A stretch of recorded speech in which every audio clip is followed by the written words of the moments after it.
My parents gave my brother control of our logistics company. Dad said he has the leadership you never had. I closed my laptop, handed over my badge, and walked out. 4 days later, their largest shipping partner terminated its contract. Then, 2 more followed. By Friday, Dad was pounding on my door with the company attorney. The conference room had 18 chairs and my father had filled every one. That was the first sign.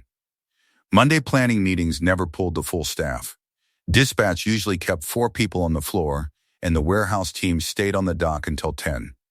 But today, every chair was taken. My brother Griffin was sitting at the head of the table in a seat I had never seen him use. He was wearing a tie. That was the second sign. My father stood at the whiteboard with a printed agenda I had not been copied on. He did not look at me when I walked in. I sat in my usual chair, third from the left, beside the dispatch monitor.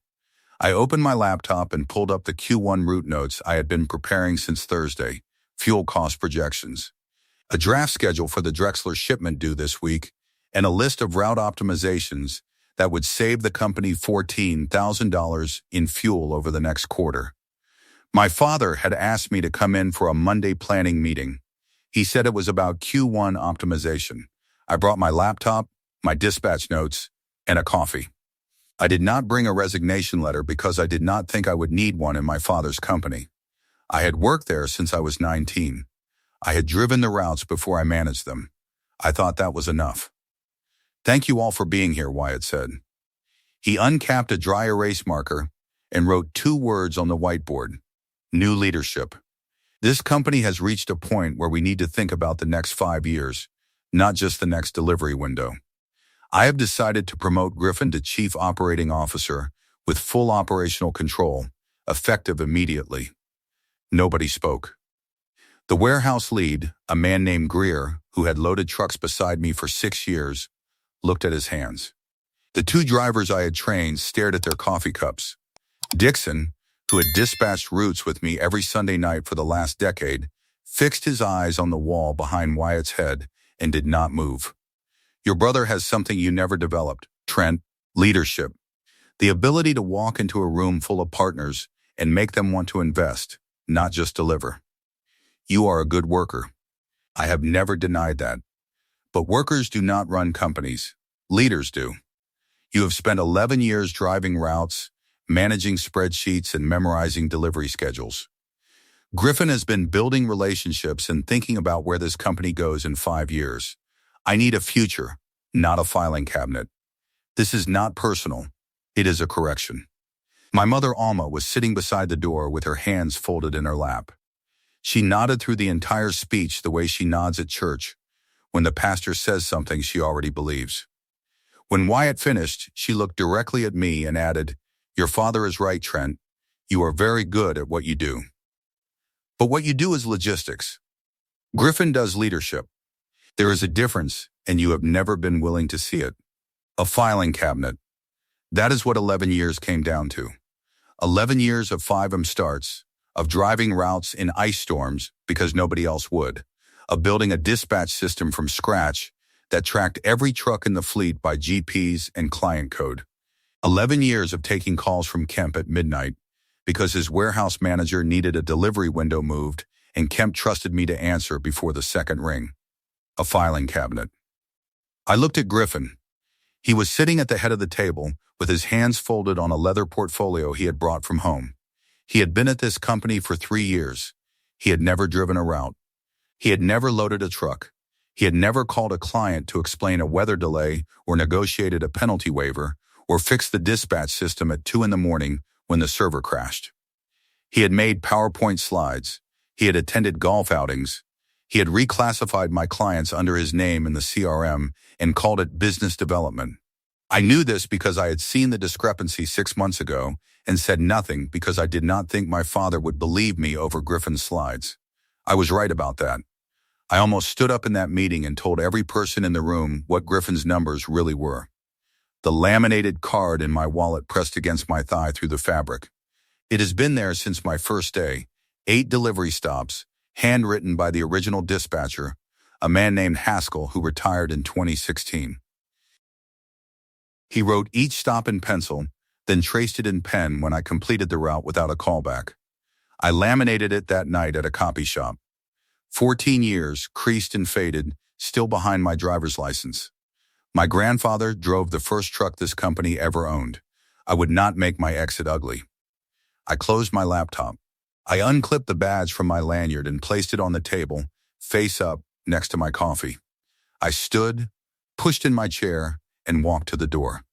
Nobody stopped me. Nobody called my name. Griffin watched me leave with the expression of a man who had just been handed a machine he did not know how to turn on. I was through the parking lot and in my car before anyone in that room said anything at all. If you are hearing this story for the first time, welcome to Karma Unfolded.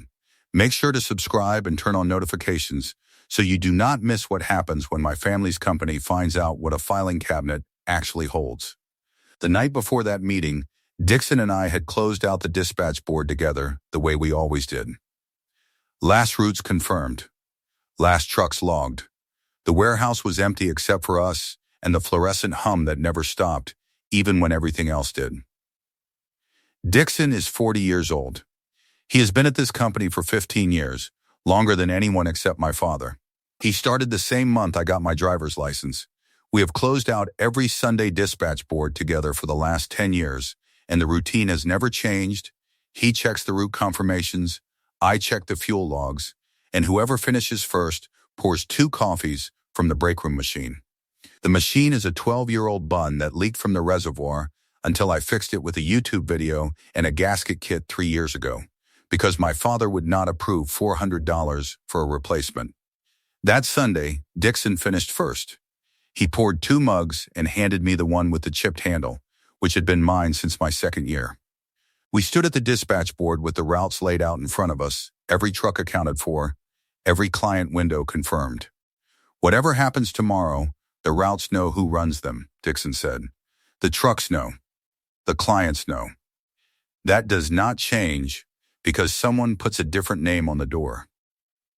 I asked him what he meant. He shook his head. Just make sure you have your wallet when you leave. Dixon knew. He had heard something, or he had read it in the way my father had been talking to Griffin for the last month, the way Wyatt leaned into Griffin's office and closed the door when he used to leave it open. Dixon did not tell me what was coming. He told me what would still be true after it happened. I drank the coffee. It tasted like it always has, like a building that works because someone keeps showing up. My name is Trent. I am 33 years old. I started at my father's logistics company the summer I turned 19, loading the 3rd truck the company ever owned. A 16-foot box truck with a broken radio and a passenger seat that would not lock in position. I drove routes before I understood what a route was. I memorized every loading dock, every receiving window, every warehouse manager's name and preferred delivery slot within a 100-mile radius. By 22, I was managing dispatch. By 25, I was the operations director handling every client relationship, every route schedule, and every delivery window for a company that does $8 million a year in revenue. I make $87,000, 11 years. Started at $39,000. I run $8 million in operations and earn less than a first-year logistics coordinator at any mid-sized firm. I asked for a raise once, 3 years ago. Wyatt told me the company could not afford it. That same quarter, he approved a new company vehicle for Griffin and took Alma on a cruise to celebrate their 30th anniversary. The cruise was $11,000. My raise would have been $8,000. He could afford the cruise. He could not afford me.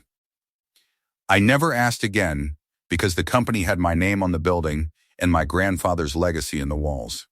My grandfather started this company in 1991 with 1 truck, a gas station credit card, and a route map he drew by hand on the back of a diner placemat. He drove every delivery himself for 7 years until my father was old enough to drive the 2nd truck. I drove the 3rd. 3 generations. 3 trucks. And my father reduced all of it to a punchline in a Monday morning meeting. Griffin joined 3 years ago at 25 after washing out of a car dealership, a gym front desk, and a marketing firm that folded in 8 months. My father created a position for him, business development manager, $46,000 a year. Griffin's job was to bring in new clients. In 3 years, he claimed $340,000 in new annual revenue. My father praised him at every quarterly meeting. What my father never checked was whether those clients were actually new. They were not. Griffin took my existing accounts, moved them between categories in the CRM system, and relabeled them as his business development wins. The same clients, the same contracts, the same revenue I had managed for years, reclassified with a different tag and presented in a PowerPoint as growth. Kemp is the owner of a regional distribution company that accounts for 22% of our revenue. $1.8 million a year. For 9 years, Kemp dealt with one person at our company, me. He had my cell number. He called me directly for every schedule confirmation, every route change, every weather delay.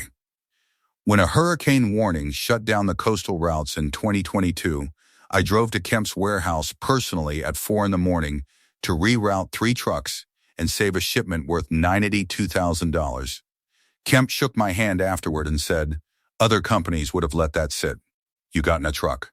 He sent me a Christmas card every December with a handwritten note that said the same thing each year. Still the best call I make all week. Griffin met Kemp once at a golf outing my father arranged and spent the entire round talking about cryptocurrency while Kemp looked at his phone. My father asked me to come in for a Monday planning meeting. He called me Saturday afternoon while I was at the grocery store. Monday 9 a.m., full team, Q1 route optimization. I said I would be there. He said good and hung up. That was the entire conversation. I should have noticed that he did not ask me to prepare the Q1 deck, which I had prepared for every planning meeting for the last 7 years. I should have asked why he needed the full team for a routing discussion that usually involved 4 people.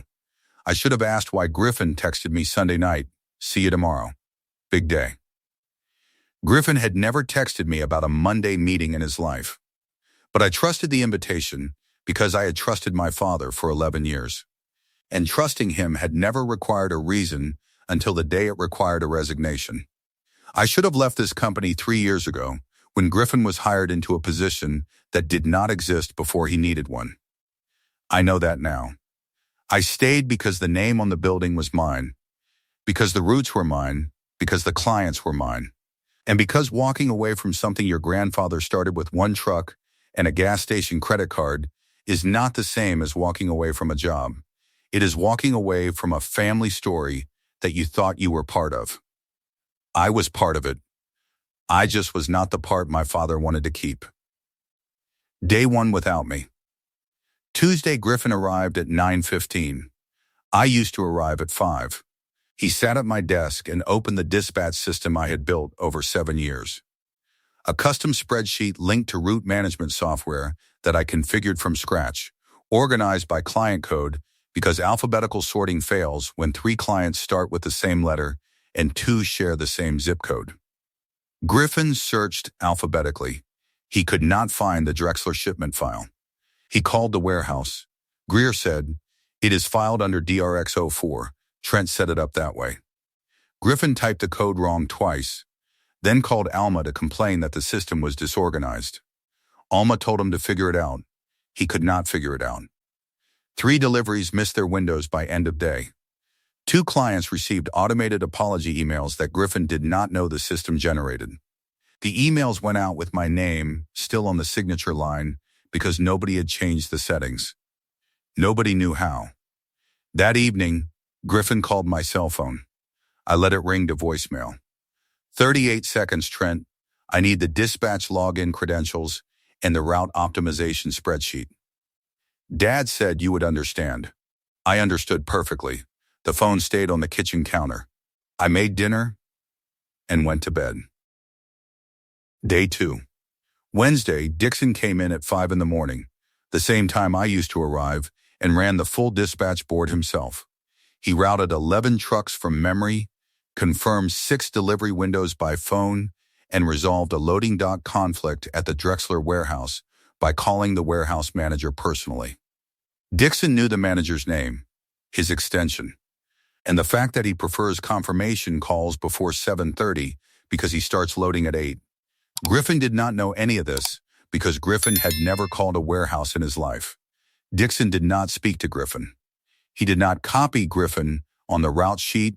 He did not acknowledge Griffin's email asking for a summary of today's operations. The drivers followed Dixon's instructions because they had followed Dixon's instructions for 15 years, and because following Griffin's instructions meant arriving at a loading dock that was closed because nobody had confirmed the window. Day 3. Thursday, 11 in the morning. Kemp called my cell phone directly. Trent, I am calling about Thursday's Drexler schedule. My warehouse manager says nobody has confirmed the receiving window. I am no longer with the company. Kemp, silence, 9 years of calls, schedules, weather delays, and Christmas cards compressed into the gap between my sentence and his next breath. Since when? Monday, who is running my account? Griffin, another silence. Longer, your brother called my office yesterday to ask what our loading dock hours are. We have had the same hours for 9 years. They are printed on the first page of the contract he clearly never read. Kemp, I am sorry about the disruption. Do not apologize. You did not cause this. Your father caused this. Your brother called my warehouse manager by the wrong name. He called him Steve. His name is Martin. Martin has worked in that dock for 11 years. You know that because you have called him Martin every Thursday for 9 years. Kemp exhaled. I am terminating by close of business today. I will send the formal notice to your father. This is not about your family, Trent. This is about competence. You have mine when you are ready. $1.8 million, 22% of the company's annual revenue, gone by 5 o'clock because a 9-year partner called the person he trusted, found out that person was gone, and made the only decision that made sense. Thursday afternoon, a second partner called the office. They asked for Trent. They were told Trent was no longer with the company. They asked who was handling their account. They were told Griffin. They asked Griffin one question about their delivery schedule. Griffin put them on hold to check the system. They hung up during the hold music and sent a termination email before Griffin came back on the line. $960,000 in annual contracts. Friday morning, a third partner. A cold call to Alma, who now handled the phones because Griffin was in the conference room with the door closed. The partner said, "We need to know if Trent is gone permanently. If he is, we need 30 days notice to transition." Trent has moved on, Alma said. Griffin is the new point of contact for all accounts. Griffin is the gentleman who emailed us yesterday asking for our address. Our address is on the letterhead of every invoice we have sent you for 4 years. Consider this our 30-day notice. $720,000. In 4 days, 3 partners terminated. $3.4 million in annual revenue. 43% of the company's business. Not because I called them or poached them or sent a single email to a single client. Because those clients had relationships with me, not with a logo on a building. Friday evening, 6:15. A knock at my apartment door. Hard, repeated, desperate, my father's knock. Trent, open the door. Palmer is here. We need to discuss the contracts. Palmer is the company attorney, a man who reviews vendor agreements and processes insurance renewals. My father brought a contract lawyer to my apartment on a Friday night, 5 days after humiliating me in front of 18 employees, because 3 contracts had walked out the door and he needed the person who held them to put them back. I spoke through the closed door. I am not coming back. Call my phone Monday if you want to talk like adults. Trent, the Kemp contract alone is worth $1.8 million. You cannot just walk away from that. You walked away from 11 years in a Monday meeting. I walked away from a building. One of those is harder to replace. Wyatt pressed his hand against the door. I heard the flat sound of his palm on the wood. This is not how you handle a professional disagreement, Trent. You do not walk out of a company your grandfather started and sit in your apartment while it falls apart. You called me a filing cabinet in front of 18 people and gave my job to a man who cannot find the Drexler file. That is not a professional disagreement. That is a demolition. I just stepped out of the building before it came down. Palmer's voice from the stairwell, Wyatt, this is not the time. Let us regroup on Monday. You handled it with a whiteboard and a tie. I am handling it with a deadbolt. We both chose our style. I heard Palmer say something low to Wyatt about timing and next steps. Footsteps down the stairs. A car door. The engine turned over. They left. The route card was on my kitchen table, face up. 8 stops in Haskell's handwriting from 2012.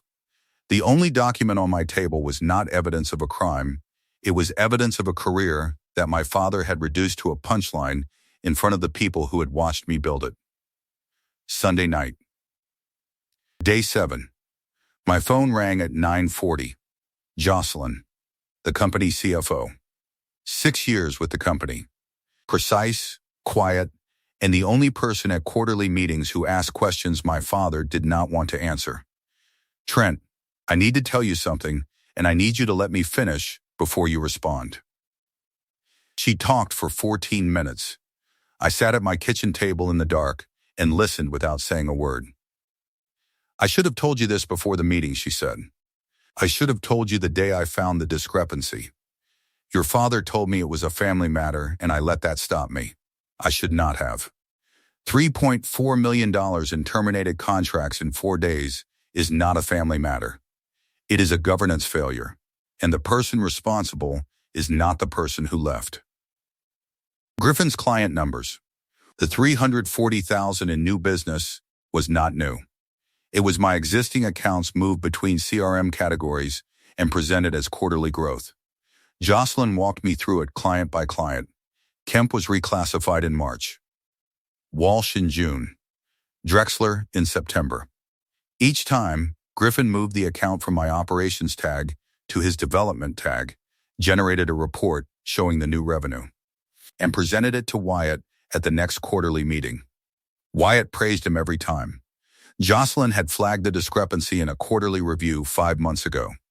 She brought the printouts to Wyatt's desk and laid them out side by side, Griffin's report and the CRM activity log showing the original tags. Wyatt looked at them for 30 seconds, set them down, and told her to leave it alone. Griffin is building confidence. The numbers will catch up. They never did. There was nothing to catch up to. The revenue already existed. Griffin just renamed it and built a career on the relabeling. The signing bonus. When Griffin was promoted to COO, Wyatt approved a $120,000 signing bonus drawn directly from the company's operating account. Jocelyn processed the payment herself.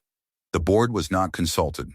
Griffin's salary jumped from $46,000 to $135,000. In one Monday meeting, my brother went from earning half of what I made to earning $50,000 more, plus a 6-figure bonus for a job he had proven in 4 days he could not perform. Then she told me the part that reframed everything. 6 months before the meeting, Wyatt sat Griffin down in his office and told him he wanted to retire. He wanted a $180,000 buyout funded from company profits over 3 years. $60,000 a year for 3 years. He had asked me first. I said no. I told him the money needed to go back into the fleet.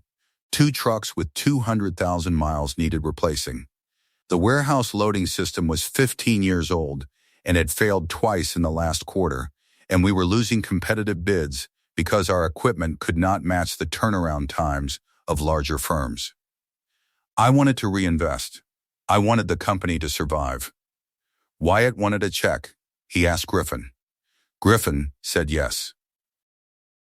He said yes the way Griffin says yes to everything, quickly, without reading the details, without understanding what the commitment would cost.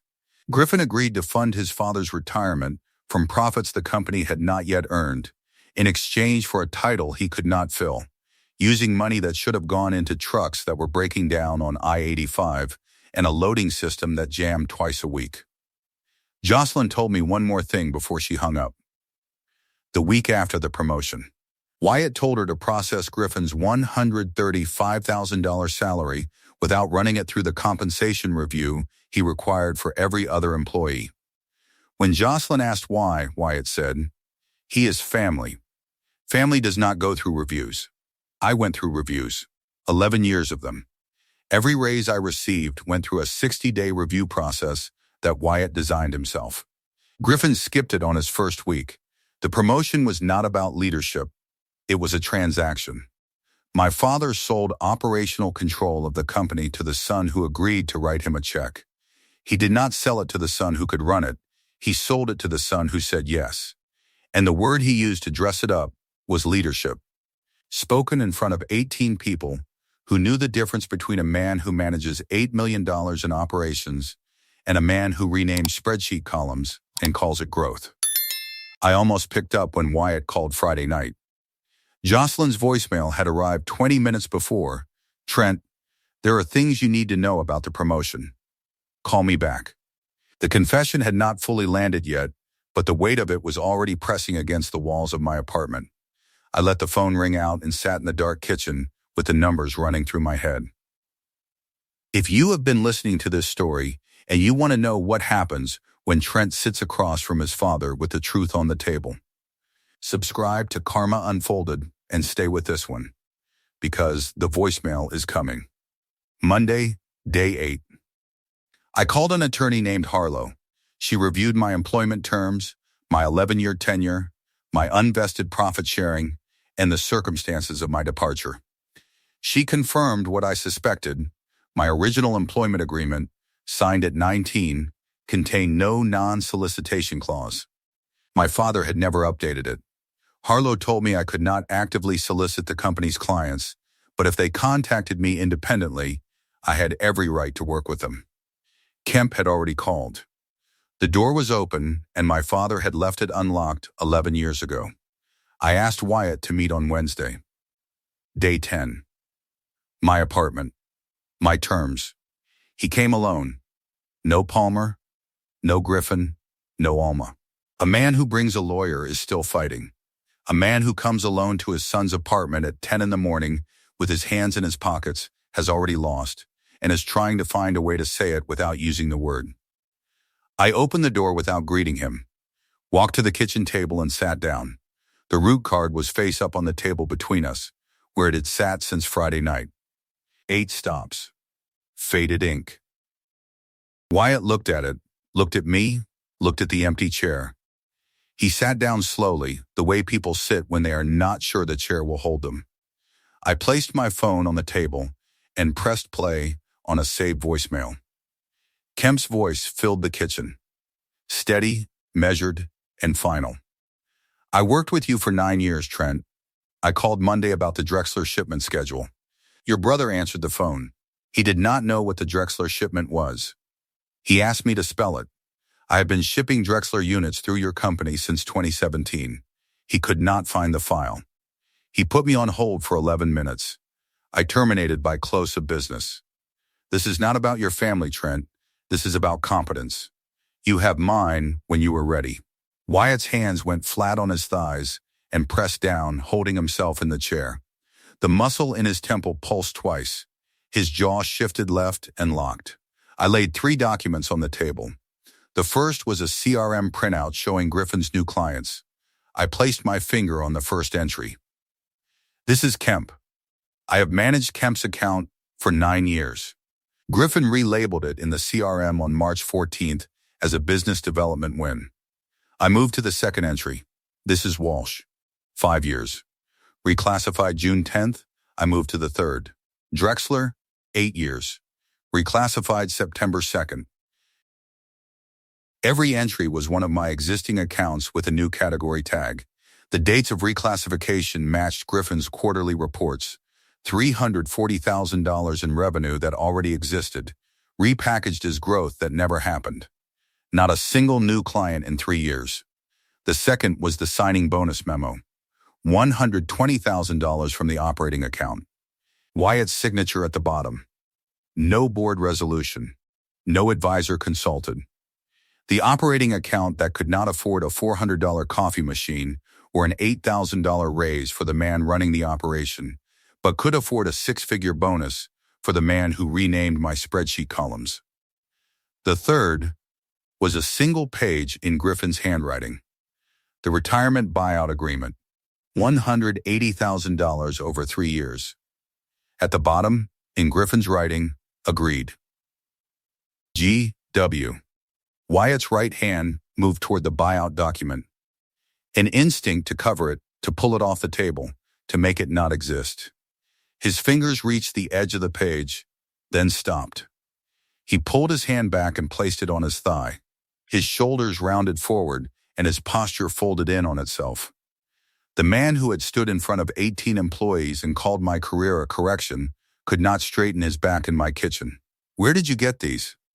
His voice was tight. The person who processed them gave them to me. The same person who told you 5 months ago that Griffin's numbers were fake and watched you tell her to leave it alone. Wyatt closed his eyes. Jocelyn, the one person in your building who reads the numbers instead of the PowerPoint. You called me a filing cabinet in front of every person in that building. Greer heard it. The 2 drivers I trained heard it.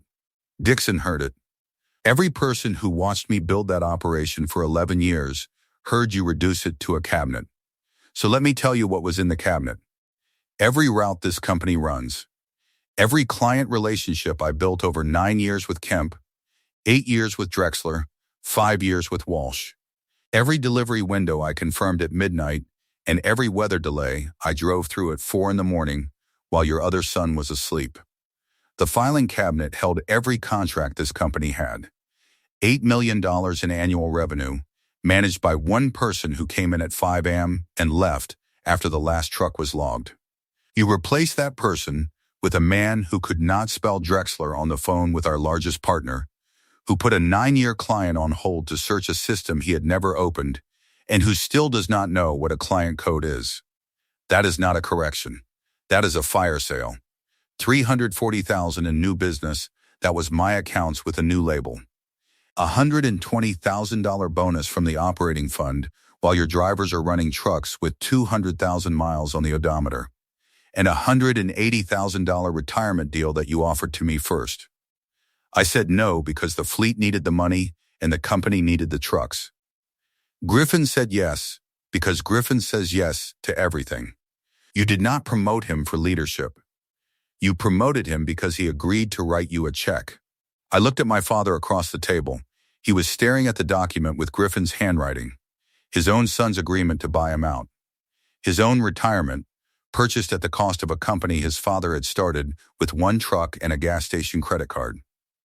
You said I was a worker, not a leader. Workers show up. Leaders decide. I showed up for 11 years. You decided to sell the company to the son who agreed to pay your retirement. Tell me which one of us was working and which one was making deals. Wyatt opened his mouth. His lips moved around a word that did not come. He closed his mouth and tried again. You sold the company to the son who agreed to pay your retirement. He could not hold it for 4 days. Neither could your story about leadership.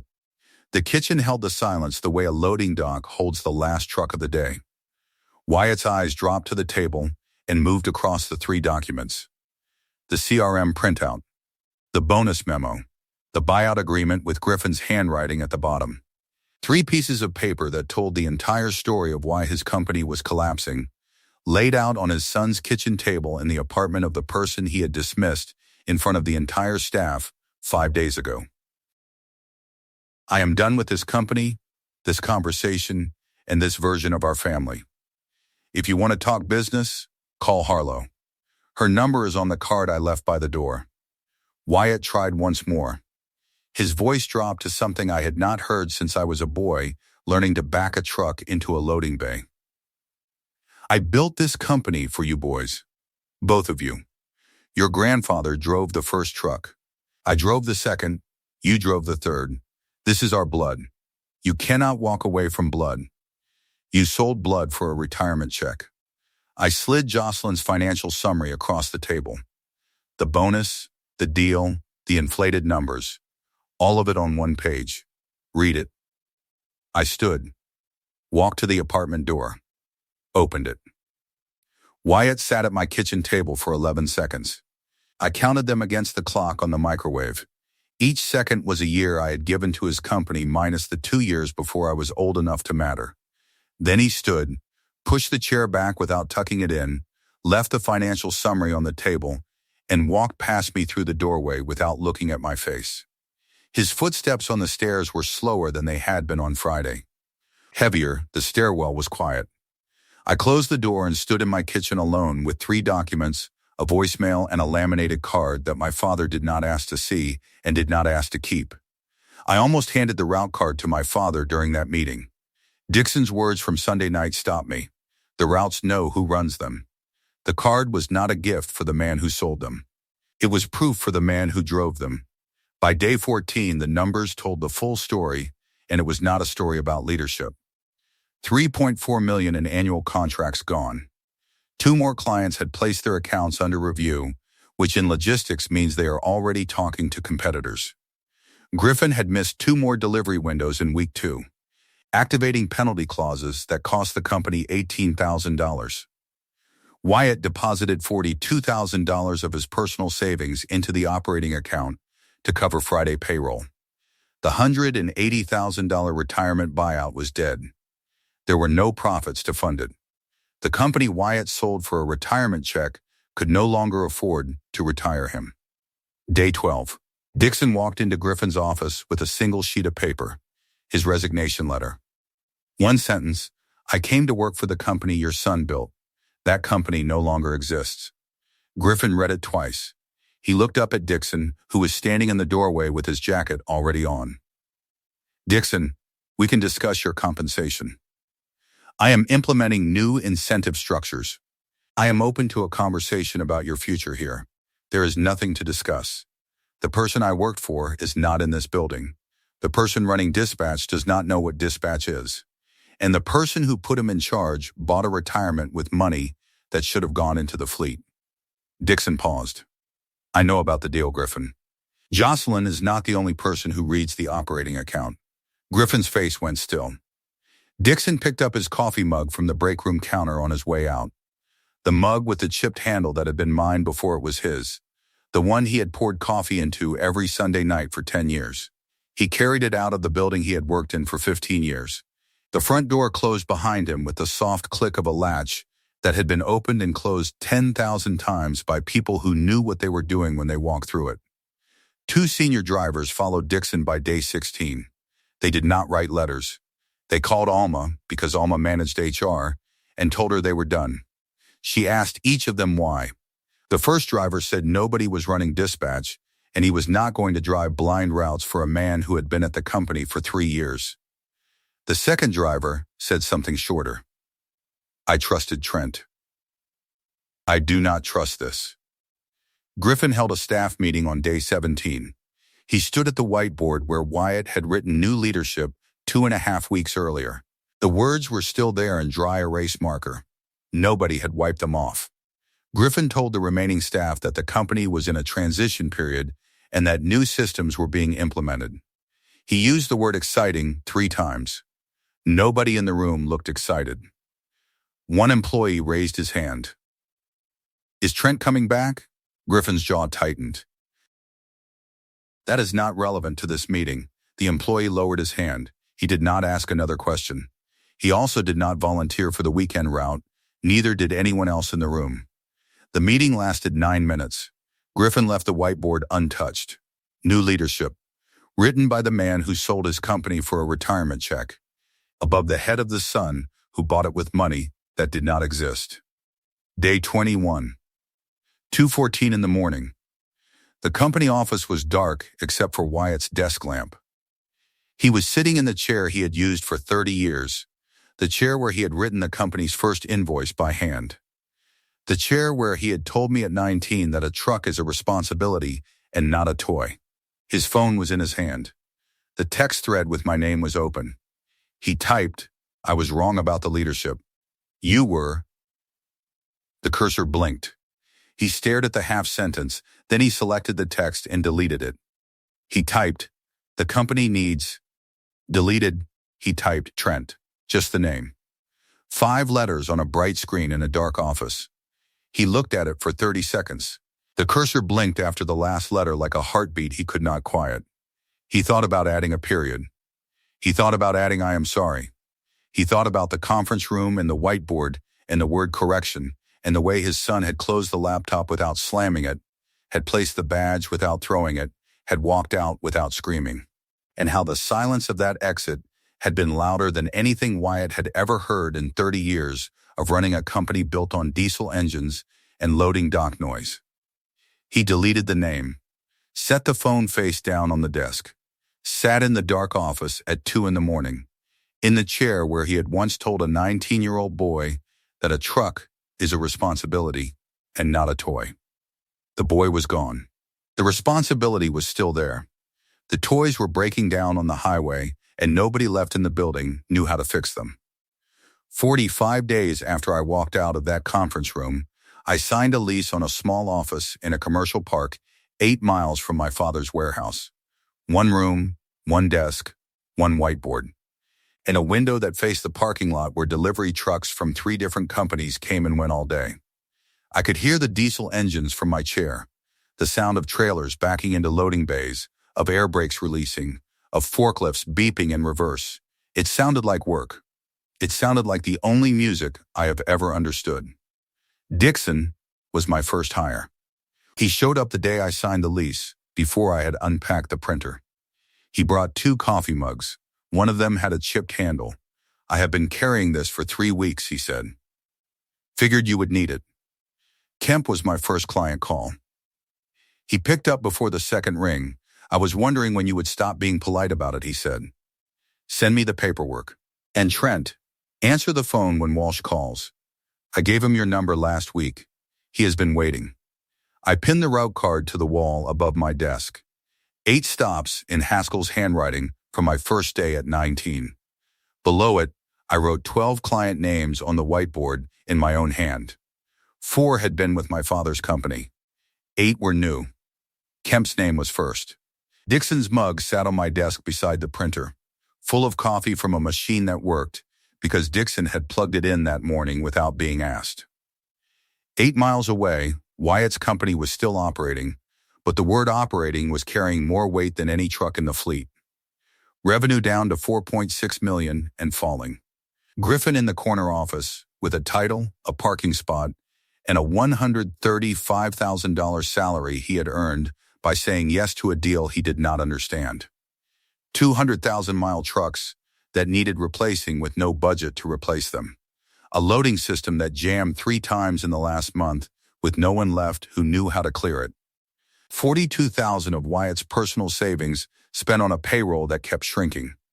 The $180,000 retirement buyout that purchased Griffin's promotion was now a line item on a spreadsheet that would never show a profit. Alma had stopped answering partner calls because the last 3 had asked the same question. "Is Trent there?" She did not want to say the answer anymore. And on a whiteboard in the conference room, 2 words in dry erase marker that nobody would wipe off and nobody could live up to: new leadership. The whiteboard on my wall had 12 names. The phone rang.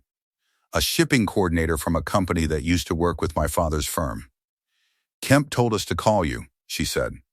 "He said you are the only person in this region who answers before the second ring." I picked up a pen. Thank you for listening to this story on Karma Unfolded. If it meant something to you, subscribe and share it with someone who has ever been the one holding everything together while someone else took the credit. The Roots know who runs them. They always have.